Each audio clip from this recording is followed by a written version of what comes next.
So this holiday season, I would suggest not reaching for perfection.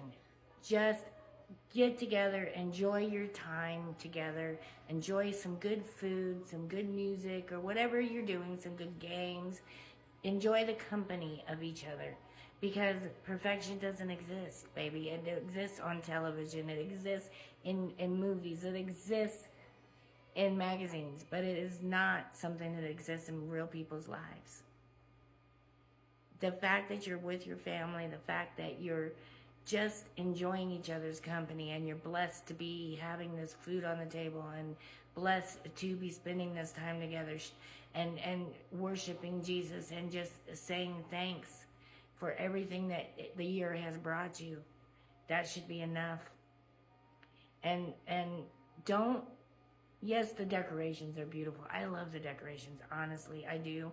I love the lights, I love it. I love the greens, the greenery, I love it. But don't put it before your family. Don't put it before your God. Don't put the perfection before your God or your family or your friends, because the whole point of it is to enjoy each other. And if you're stressed out trying to make it into an imperfection, it is really not going to be worth it. You're going to be stressing yourself out, and it's going to be stressing everybody else out, and nobody's going to enjoy the time. And I know this from experience, because I've done this in my life. I used to be such a perfectionist, and I wanted this picture perfect Christmas always.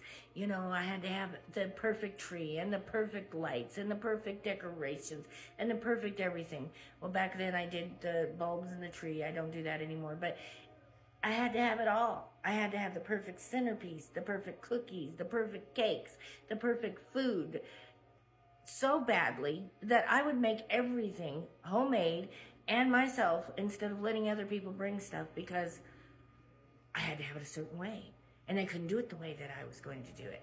And it had to look like something off the TV. It had to look like something out of a picture book. It was my fantasy Christmas that I was putting together, and I kept telling myself, yes, this is for my family. Yes, this is for my children. Yes, this is for the people I love. But the truth of the matter is, it was for me and my perception of something that I could not make happen. By the time everybody got there, everybody was stressed. And we put on a smile, oh, hey, how are you? Like everything was fine. And the tension was so thick you could cut it with a butter knife. It was not good. And I know so many people who do that. You have to have the perfect presents, and it's got to be done with all the perfect little bows, and the perfect little ribbons, and the perfect little paper. Baby, I don't do that anymore. I do not do that anymore. I'm just so thankful to have my people there.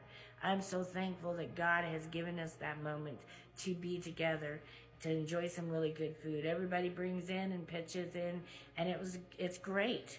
Like for Thanksgiving, my Thanksgiving was amazing.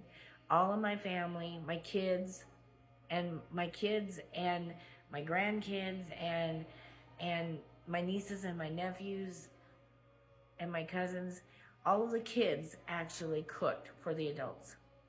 It was amazing. The adults didn't have to do any of the cooking. They did all the cooking, and it was such a beautiful meal. It was so perfect. Everybody, all the kids pitched in, and it was absolutely a delightful holiday. And I want this Christmas to be the same way. I mean, the kids don't have to do all the cooking, but I want it to be just easygoing and light-hearted, and just thankful that we're all there, because that's what counts. And when you do that, it just makes for such a perfect time. You do not have to strive for perfection. It happens automatically because God makes it happen. When you put God first, and you take an account for all of your blessings, all of your people who are blessings, it makes the perfect atmosphere. It makes the perfect holiday. And you don't have to worry about stressing yourself out, or stressing them out, or stressing the kids out, or everything falling apart. Because when you're trying to perform perfection, things have a way of falling apart, Because God's going to say, like, you think you're going to do perfection. I'm the only perfection. And we have to remember that. We have to remember that.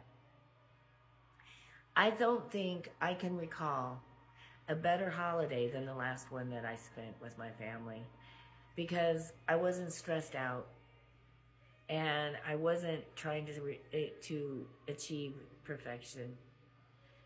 I just sat back and enjoyed the company of the people I was with. Thankful to my God for allowing it. Thankful for my God for providing all the food. And thankful to my children and my nieces and nephews and my cousins and my grandkids who all put it together. They did this beautiful job, this wonderful job. And I couldn't have done it better. Now, 10 years ago, I would have been like, no, I gotta do it. You'll never do it the same. But I have so come past that. I am so past that. Thank Jesus. He's brought me a long way. He's brought me a long way. And since I stopped trying to achieve perfection, my life has been so much happier. My life has been so much relaxed and chilled. And I enjoy every moment of it. And I don't have to stress out about what's going to happen. I don't have to stress myself out working to all hours of the night to make it happen. And then working from the time I get up in the morning to the time I open the door for the first guest. And it's actually beautiful. And I got to tell you, my children, my grandchildren, and my nieces and nephews and my cousins are amazing cooks. They are amazing cooks. And nobody got stressed out. Not one person got stressed out. Now that's what I call a holiday. Hallelujah. So I hope this blesses you, and I hope you realize that it's the little things that matter. It's not all the big presents. It's not all the expensive presents. I mean, honestly, you could do away with the presents and everyone would still have a great time. Everyone would still look forward to it. Everyone would still enjoy it.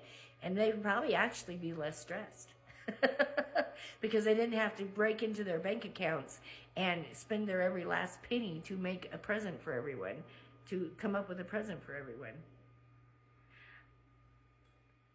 And honestly, you could buy presents for people all through the year. You don't have to do it on one day. I don't know really why we do it other than it's a merchant's holiday, right? They advertise this and this and this. This would make the perfect gift, and this would make the perfect gift. And actually, 90% of the time, the perfect gift ends up in somebody's closet, never seen again, or it's regifted to someone else because they're never going to use it. Hallelujah. Glory be to God. I'm telling you, I'm so thankful this year. I'm so thankful because I have learned so many lessons. First of all, I've learned so many lessons. I couldn't even tell you all the lessons that I've learned because God has really been working with me. And to me, those are the greatest gifts.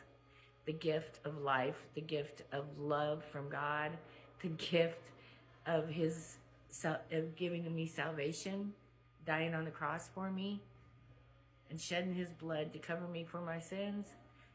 There's no greater gift. And ain't that what it's supposed to be about? It's supposed to be about Jesus. We're supposed to make it about Jesus. That's what everybody says. It might not have been his birthday, but that is what we're celebrating. We're celebrating his coming into the world. And he gave us the greatest gift of all. And we can't really top that gift. So I don't try anymore. I don't try. And I just sit back and I enjoy it. And I get chilled. Just chill and relax and enjoy my people, enjoy good food. And it all seems to work out no matter what. It all seems to work out. Hallelujah. Anyway, I hope this blesses you. And if it does, please share it with someone else so that they are blessed. Woohoo! Merry Christmas. Woohoo! Hallelujah. It is a good day to just give thanks. It is a good day to remember God. It is a good day to share this and bless somebody else. And it's a good day to just enjoy. Hallelujah.